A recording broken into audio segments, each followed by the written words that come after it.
예수님께서는 항시 공생애를 시작하신 이후에 많은 사람들이 따라다녔고 함께 했습니다. 예수님께서 또 본문의 직전에 누구나 자기에게 오라고 초대를 하셨어요. 근데 사람들이 안 오니까 강제적인 초청도 하셨어요. 본문에 좀 전에 보면 강끈아에 데려다가 내 집을 채우라 이런 부분도 있어요. 강끈은 강제로 권하다 그런 뜻이에요. 근데 처음에 사람들은 만약 예를 들면요, 교회에 오면 이렇게 교회를 생략하고 저기 저 집에 가면 맛있는 것이 잔뜩 있고 집에 갈 때 잔뜩 선물을 준답니다. 좋은 소식이에요. 근데 사람들은 그 집이 뭔가를 모르고 첫걸음을 뛰기가 어렵기 때문에 쭈삣쭈삣하면 안 가려고 합니다. 그때 같이 갑시다.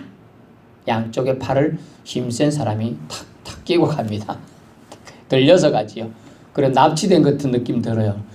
내내 불편해. 이 사람들이 날 어떻게 하려나 하고 왔더니 잔치도 베풀어 주고 너무 잘 왔다고 사람들이 환영을 해주며 또 맛있는 것도 주고 갈 때 엄청난 선물까지 덤으로 막 주는 거예요. 그렇게 기분이 풀어졌어요. 아이고 이 양 잘 왔네. 처음에 가기 싫더니 어이구 오니까 너무 잘했다. 이런 성을이 돌게 만드는 게 그것이 강권적인 초청이에요. 싫든 좋든 여러분은 이 자리에 앉아 있는데요. 누군가의 초청으로 교회에 온 줄 믿습니다. 병원에서 어떤 목사님이 아이고 형제님 예수님 믿어보시지요. 이래가지고 믿었을 수도 있고 옆집에 아낙네가 아이고 내가 교회 다니고 예수 믿는 게 좋더라 같이 갑시다. 이래서 믿을 수도 있고 친구가 오랜 친구가 기도를 많이 해가지고 저 친구 예수 믿게 해주세요. 믿을 수가 있고 또 아들이 예수 믿고 좋으니까 아빠 예수 믿어주세요. 막 이렇게 소원 20년간 기도해서 응답될 수도 있고 그렇죠. 어쨌든 초청이 된 거예요. 초청. 그래서 여러분이 이 자리에 있는 줄 믿습니다. 저도 그렇죠. 그런 초청에서 왔습니다. 그런 왔으면 이제 좋은 일만 잔뜩 있으면 좋겠는데 오늘 본문에 보니까 예수님을 따르는 자의 각오가 있어야 된다. 특별히 결심이 있어야 된다. 라고 얘기하고 있습니다. 왜냐하면 예수님 당시에는 어떤 시대입니까? 로마의 압제하에 통치하에 신음소리를 내고 있을 시대예요. 이스라엘은 패망했고 즉 망했고요. 우리나라를 말하면 일본한테 우리가 망해갖고 일제 약 35년 36년간 통치하에 있듯이 지금 통치하에 있는 거예요. 지금 그 시대에 남은 나라 통치를 받고 있는 시대에 예수님을 따른다. 그때 당시 말하면 예수당, 기독당을 만든다. 이런 거하고 똑같아요. 그러면 사람들이 손가락질 하죠. 또 그때 당시에 이스라엘 사람들이 믿는 종교가 뭐냐면 유대교입니다. 유대교. 오늘날 말하면 우리나라 같으면 옛날부터 내려왔다는 불교, 유교 이런 걸 따르고 있는 사람들이 대부분인 사회에서 예수님을 따른다고 따라가는 건 뭡니까? 손가락질 받고 자기 집에서 쫓겨날 수 있는 사건이에요. 옛날 저희 저쪽 집안에서 경상도 한복판 집안에서 예수 믿으려 할 때 다리 몽둥이 분질러 놓겠다. 교회 가면 고적에서 파번지겠다. 심지어 제사 드리는 장면 우리 뒤에서 있으니 날려가지고 헛대 맞고 이런 적도 있었어요. 심지어 성경책을 한번 읽어보세요 갖다 줬더니 꽉 찢어가지고 불쏘시기를 하고 뭐 그런 것도 그래서 저는 이렇게 생각해요. 하나님이 계신다면 성경책을 찢어가지고 불쏘시기 하는데 하늘에서 벌이 내려가지고 이렇게 큰일이 벌어져야 할 때 아무 일도 안 벌어져. 그래서 저는 생각했어요. 하나님 안 계신 거 아니야? 근데 하나님은 오래 참고 계셨던 거죠. 저와 여러분 하나님이 참아주서 지금 숨을 쉬고 생명이 있고 예수 믿은 줄 믿습니다. 예, 참아주는 하나님의 사랑, 인내하신 하나님의 사랑, 그게 부모의 사랑이에요. 그래서 부모가 돼보고 이런 사람들은 자녀를 키워본 사람들, 마음으로 자녀를 키워본 사람들은 그 마음, 하나님의 마음을 안다는 거죠. 대리적으로 말입니다. 그래서 예수님을 전적으로 믿고 따르는 것도 좋은데 그 길이 쉽지 않다 라고 얘기하고 있어요. 마치 군사로 모집된 자가 군사로 모집한 사람을 위해서 생을 살아야 한다는 것을 오늘 가르쳐 주는 거예요. 그래서 성경에 보면 우리가 뭐라고 합니까? 찬송가에 뭐라고 합니까? 우리를 십자가 군병들아 주 위에 일어나, 군병으로 우리를 초대를 한 거라고 지금 예수님이 자신을 따르려고 하는 자들에게 얘기하고 있는 겁니다. 예수님을 전적으로 믿고 자신을 그분께 맡기는 삶을 살려는 자들에게 도전을 주고자 오늘 말씀하시는 거죠. 제가 신학교 생활을 처음 시작할 때 엄청난 말씀을 하셔가지고 내가 이 길 가는 게 맞나 고민했던 있었어요. 뭐냐 하면 목회자는 세 가지를 각오해야 된다. 첫 번째, 죽을 각오로 해라. 어디든지 가서 죽을 수 있다. 예, 알겠습니다. 두 번째는 언제든지 이사할 각오로 해라. 뭔 일이 생기면 이사할 각오로 해라. 세 번째는요, 굶을 각오를 해라. 뭐 이런 얘기 하더라고요. 이야, 이거 쉽지 않다. 그 각오를 새로 하라는 뜻으로 얘기를 한 거죠. 사실 일제시대 때 목회자들과 초창기 우리나라 70년대 80년대까지는 얼마나 힘들게 목회를 했습니까? 지금도 다시 또 힘들어지는 시대가 되었어요. 이제 어쨌든 주님이 오늘 말씀하시는 것은 예수님을 따르려면 몇 가지가 요구되고 있어요. 첫 번째는 미워하라예요. 미워하라. 아니, 예수님의 가르침이 첫 번째가 사랑하라인데요. 예수님 뭐지? 오늘은 반대 말씀을 하시는 것 같아요. 목사님. 그렇죠. 하지만 본문에 보니까 미워하라. 이 미워하라는 뜻은 원래 원어적인 의미는 증오하라, 싫어하라는 뜻이 아니에요. 약간 번역의 실수라고 볼 수 있습니다. 증오와 싫어하라 이 뜻이 아니고 상대적으로 덜 사랑하라는 단어예요. 왜냐하면 병행 구절이 마태복음 10장 37절에는 보니까 본문에는 이렇게 나옵니다. 부모와 형제와 자기 목숨을 나보다 더 사랑하는 자는, 이 표현으로 나오기 때문에 예수님보다 덜 사랑해야 한다는 거죠. 미워하라는 말은 덜 사랑해라. 상대적으로 덜 사랑해라. 조금 적게 사랑하라는 얘기죠. 그래서 주님은 부모, 형제 사랑해야죠. 또 자기 목숨도 사랑해야죠. 하지만 부모, 형제, 자기 목숨보다는 주님을 더욱 그리고 우선적으로 사랑해야 한다는 걸 말씀해요. 어떻게요? 주님을 더욱 우선적으로 사랑하라. 의미가 미워하라로 쓰인 원어적인 뜻 미세오라는 단어예요. 미세오. 헬라어 미세오. 헬라어나 히브리어나 한자나 우리말 뜻에 보면 뭐냐면 뜻 글자들은 동사가 중요합니다. 동사가 뭐냐면 움직일 동, 품사 자자인데요. 움직이는 단어들이 중요해요. 그 단어 미워하다는 이 단어 여기서 쓰인 단어들, 뭐 이런 의미들, 형용사 뭐 이런 단어들이 있겠지만 그렇게 표현하는 단어들에는 미워하다는 원래 번역이 되어 있지만 실제로는 조금 덜 사랑하라라고 이해해야 합니다. 주님은 자신이 영생하도록 베푸신 구원에 감사하는 합당한 행동이 주님보다 다른 무엇을 좀 덜 사랑하라라고 얘기하고 있습니다. 왜냐하면 하나님은 질투하시는 하나님이기 때문이에요. 자신이 창조물인 인생이 하나님보다 다른 것을 더 사랑하는 것은 섭섭해 하신다는 거예요.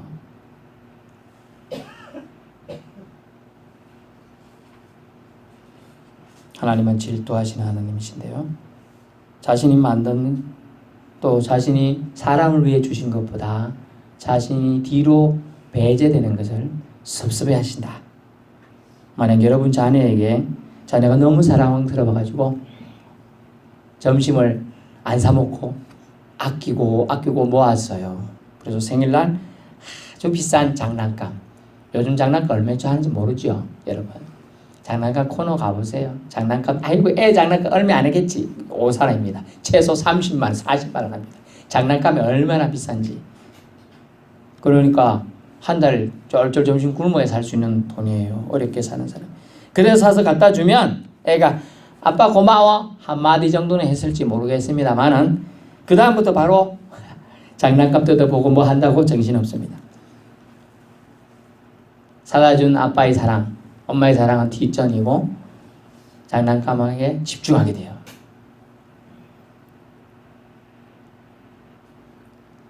장난감보다 더 사랑 못 받는다는 느낌, 그 느낌을 주님은 오늘 얘기하고 있는 겁니다. 두 번째는 뭐냐면 예수님을 따르려면 27절에 자기 십자가를 지라고 합니다. 자기 십자가. 저와 여러분 모두 십자가가 있다는 뜻인데요. 아이고, 저는 남편이 십자가예요. 저는 아들이 십자가예요. 저는 부모가 십자가예요. 이렇게 말하는데 오늘 본문에 말하는 십자가를 지라 했지. 그 십자가는 아니에요. 그런 의미로 이해하시면 안 돼요. 여러분, 히말라야 등정을 하는 사람들이 있어요. 뭐 몇천 메타, 6천 메타 뭐 이렇게 간다고 올라간다. 그런 사람들이 지금 우리 밑에는 뭐 물도 시냇물이 졸졸졸졸 흐르고 날씨도 좋지만 그 6,000m 높에 가면 엄청나게 춥잖아요. 얼음도 그대로 있고 막 눈도 있으면. 뭐 지금 따뜻한데 하고 런닝구 한 장 입고 티셔츠 하나 입고 올라갔다가 어떻게 될까요? 동사 얼어 죽어버려. 그러면 어떻게 해야 돼요? 기본적인 배낭을 꾸려가야 돼. 그걸 생존 배낭이라고 합니다. 생존 배낭. 뭐 옷이나든가 뭐 무슨 일이 있을 때 불 알 수 있는 거, 뭐 조명 이런 거 하고 장갑하고 뭐 기본적인 식량 이런 거 챙겨가야 되면 최소 이만큼 무거워지죠. 15kg, 20kg. 이렇게 가야 된다. 아니 지금 아무것도 없는데 뭐 그냥 가도 되겠다. 탁 놔두고 갔다가는 큰일 나겠습니다. 그래서 주님을 따르는 사람은 기본적으로 자기 십자가를 져야 된다라는 것이죠. 여러분 여행을 떠나보신 분이 있을지 모르겠습니다만 여행을 가서 좋은 호텔에 좋은 서비스를 받으면서 일주일 좋지요. 또 한 달까지는 쉴 수 있을지 모르겠습니다. 생각만 해도 낭만적이고 기분이 좋아요. 그렇다고 해도 1년이나 머물 수 있겠습니까? 여행 가가지고 모든 생업 포기하고 일 팽개치고 휴양지에서 1년 넘게 2년 넘게 머물 수 있습니까? 자기 십자가라는 현실을 무시해서는 안 돼요. 자기 십자가라는 현실. 그 십자가 현실을 오늘 본문에서 이렇게 말합니다. 망대 비유와 전쟁할 임금 비유로 두 가지가 나와 있습니다. 망대 비유가 뭐냐 하면 허영이라는 비유예요. 허영. 허식. 자기가 하나 멋진 망대를 내가 내 돈 들여 세울 테니까 여러분 이 마을을 위해서 내가 멋진 망대를 세우겠습니다. 시작은 했어요. 하다 보니까 자꾸 인건비도 올라가고 자재값도 올라가고 해서가 중간에 철근만 세우고 못했어요. 그럼 뭐라 해 사람들이?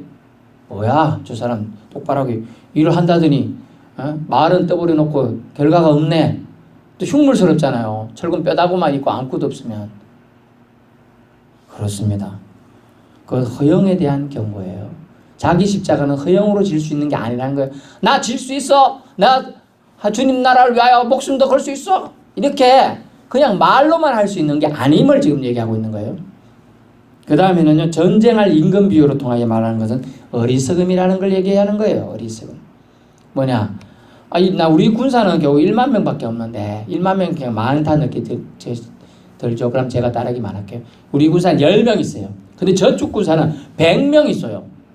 그러면 우리는 군사가 너무 잘 싸우면서 한 명 있어가지고 삼국지에 나오는 간호원장, 장비 이런 사람이 있어가지고 그런 사람이 있다고 해서 그래도 이길지 아닐지 100명이면요 한 명이 빽 돌아싸면 꼼짝도 못하는 거예요. 또 10명이 한 명 꼼짝 쌀 수 있잖아요. 그런 예를 드는 겁니다.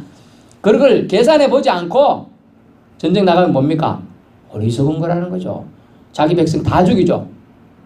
그런 걸 뭐냐 하면 자기 십자가, 하나님께서 우리에게 요구하는 십자가를 져야 되는 사람이 결심과 각오가 없이 질 수 있는 게 아니라는 거예요. 실제로.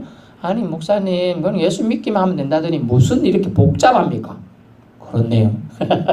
그렇지만 기본을 지금 말해요. 근데 아이고 내가 십자가 목사님 말하는데 뭐 지락하는데 내가 지게도 질 힘이 없는데 벌써 십자가까지 지락하노. 지금 생각하실 거예요. 걱정하지 마세요. 주님이 우리에게 말하는 지라고 하는 자기 십자가는 이겁니다. 잘 들으세요. 우리 자신을 그리스도께 복종시키는 것, 이것을 자기 십자가를 진다고 합니다. 다시 말씀드리면 우리 자신을 그리스도께 복종시키는 것을 자기 십자가를 진다고. 그럼 다시 말씀드릴게요.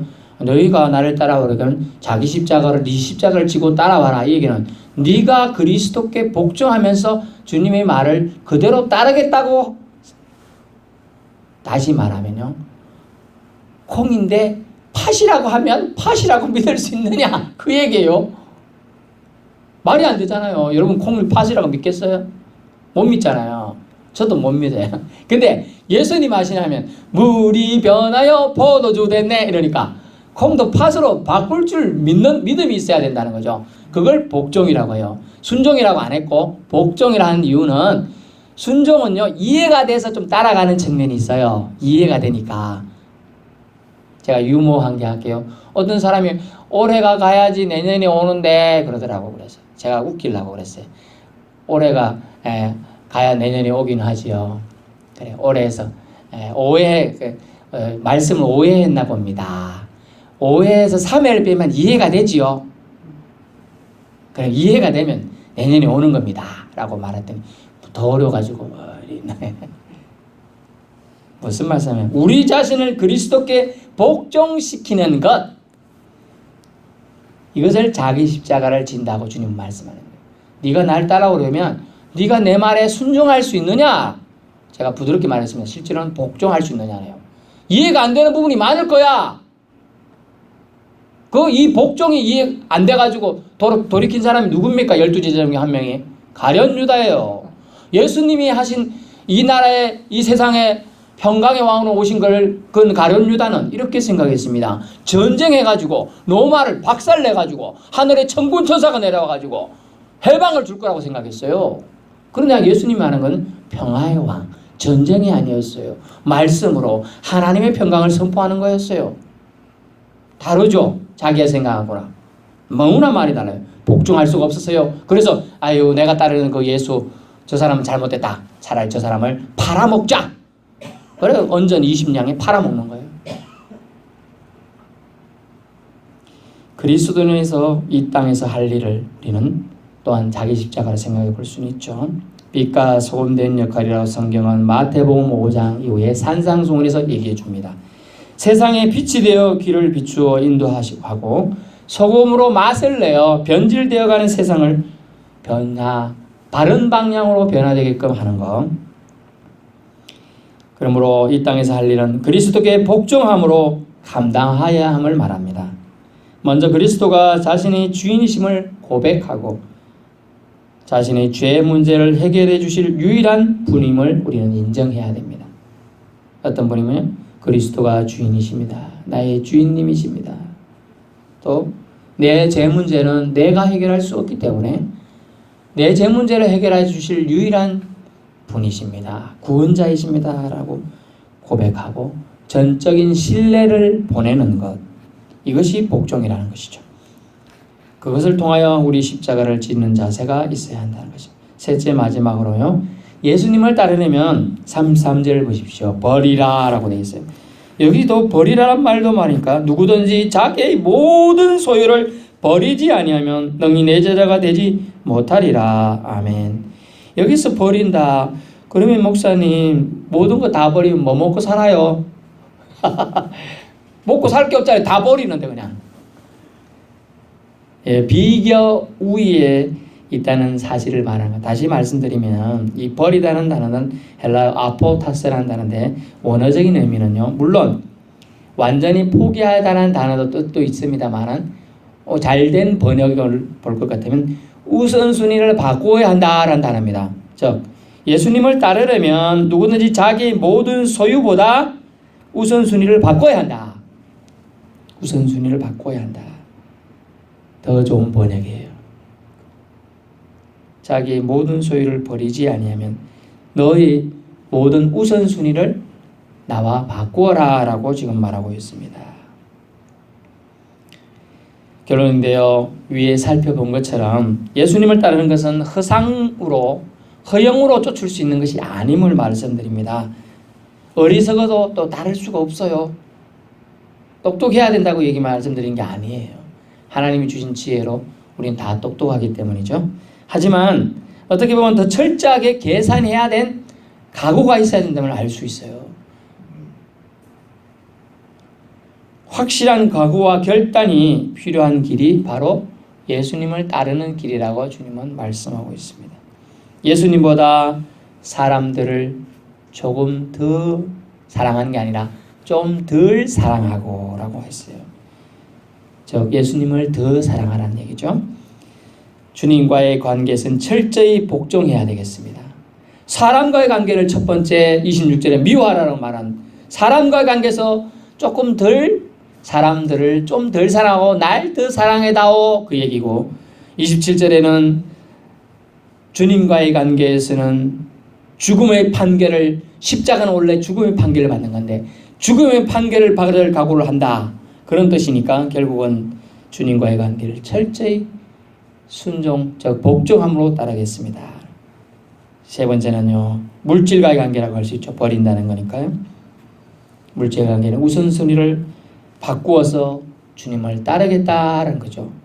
짧은 내용인데 사람과의 관계, 주님과의 관계, 물질과의 관계가 모두 포함되어 있는 예수님의 비유가 되겠습니다.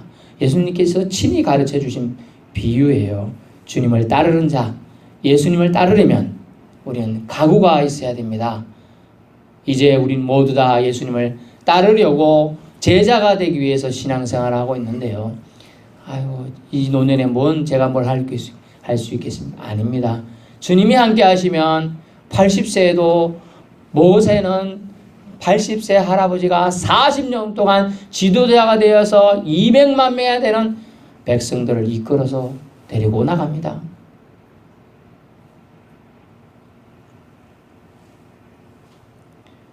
적은 나이 아니지요. 80세. 하지만 주님의 소망이 있는 사람은 비전이 그 안에서 꿈틀대는 사람은 결코 연세 많은 어르신이 아니에요. 청년인 것입니다. 주님은 오늘 우리에게 말씀해 나를 따르려면 나를 사람들보다 좀 더 사랑하고 따르거라.